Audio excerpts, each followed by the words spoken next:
Mohiniyattam classical പദവി ലഭിച്ച നൃത്തരൂപം. ലാസ്യ നൃത്ത ശൈലിക്ക് ഊന്നൽ നൽകുന്ന നൃത്തരൂപം. കേരളത്തിൽ ഉത്ഭവിച്ച കലാരൂപമാണ് മോഹിനിയാട്ടം. മലയാളത്തിലെ ഒരേയൊരു ശാസ്ത്രീയ സ്ത്രീ നൃത്തകല.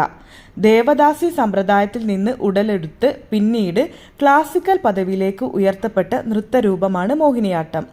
മോഹിനിയാട്ടത്തിൻ്റെ മാതാവ് കല്യാണിക്കുട്ടി അമ്മയാണ്. മോഹിനിയാട്ടത്തിൽ ഉപയോഗിക്കുന്ന സംഗീതം കർണാട്ടിക് സംഗീതം.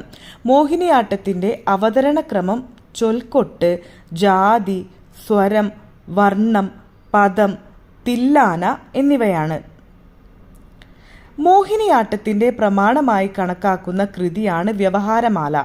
വ്യവഹാരമാല എഴുതിയത് മഴമംഗലം നാരായണൻ നമ്പൂതിരിയാണ്.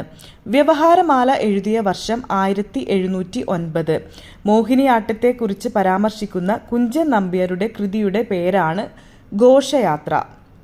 മോഹിനിയാട്ടത്തെ പ്രോത്സാഹിപ്പിച്ച തിരുവിതാംകൂർ രാജാവ് സ്വാതി തിരുനാളാണ്. മോഹിനിയാട്ടത്തിൻ്റെ വളർച്ചയ്ക്ക് പ്രധാന പങ്കുവഹിച്ച സ്ഥാപനം കേരള കലാമണ്ഡലം.